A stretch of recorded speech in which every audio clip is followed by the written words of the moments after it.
Alright, so we started to get some fittings for my air compressor, and I figured I'd throw a quick video together for those of you who don't know how to use Teflon tape or the best way to put this stuff together. But I have a air water separator, a regulator, and then I have an actual very fine or very small micron regulator as well. Will be here in a day or two. That will be added to the system before it goes in my plasma cutter. But I just wanted to show you that using a shutoff valve going to my air water separator regulator, then I'll have my long hose going to my plasma cutter where that nice filter will be. So for those of you who have never used Teflon tape before, the key to this is just to making sure you wrap it around the right way. And what I mean by that is you're going to have left-handed and right-handed threads. So in this case, this is a right-handed thread. So as I rotate this into place, it's going to spin clockwise. Now, if I were to wrap this around here clockwise, and I'll just put a little bit on here just to show you what would happen. So since I wrap this around clockwise, as I go to tighten this down now, it's actually going to push the way that I rotated it up.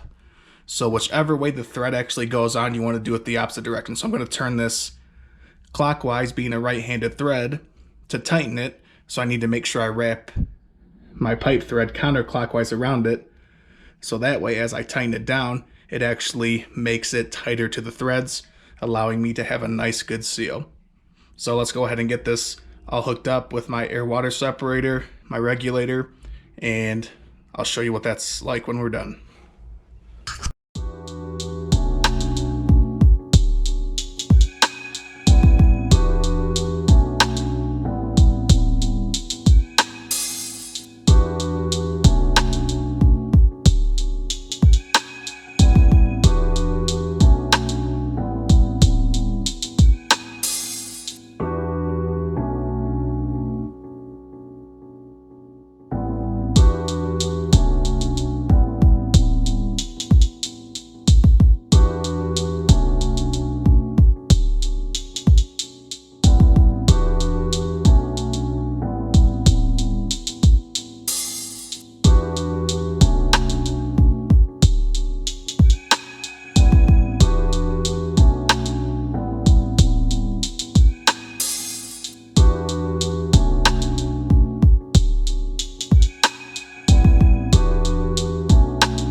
Alright, so we got the initial stuff hooked in here. So I have my shutoff switch, air water separator, regulator here, and I have this connection here so that I can have it disconnected without air flowing through, even if it's on. That way I can test these connections to make sure they're airtight.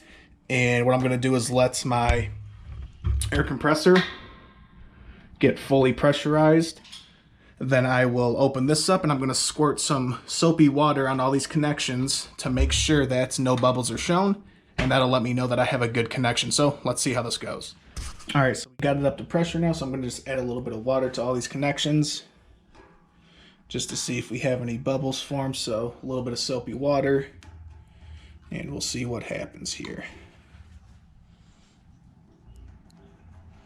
So we'll go ahead and open the valve. And you can hear right away we've got a leak. And it's the one thing I forgot to tighten up. So on the back side of a lot of regulators, you have to put a plug in there. And the reason for that is if I want to have the adjuster on the bottom versus the top, the front and back will switch.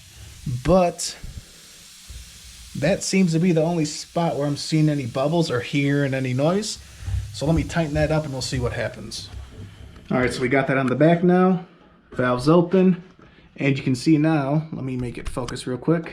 I can actually dial up the pressure that I need. And we'll just get it close to 80 or 90 just because that's where we're gonna be for plasma cutting. Then we'll close it off. So, looks like we got everything to go with this. Got my connections all hooked up, got the air and water separator, and what I'm gonna do is actually let this hold pressure overnight to see if we lose any, which we shouldn't just because we didn't see any bubbles.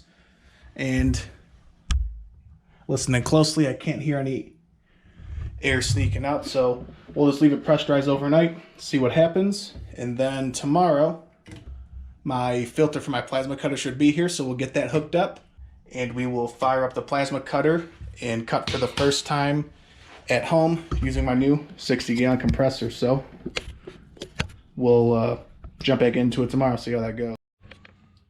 All right, so we got everything hooked up finally, reading it right around 100 psi, and we have my stress relief connection going to my long 50-foot hose,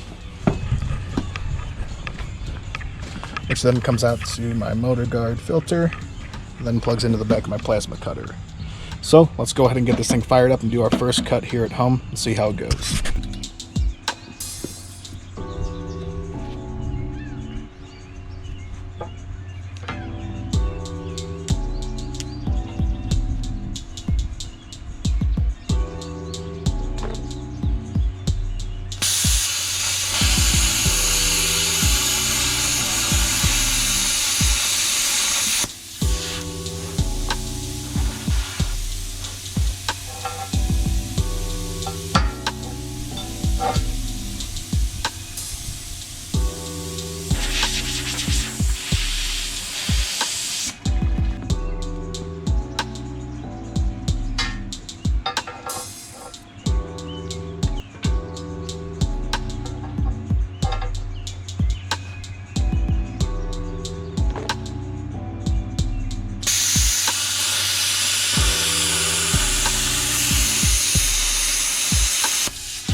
Alright, so we got our first cuts with our new setup at home, and did just a bevel on a 3/8 plate and just a quick cut across the front.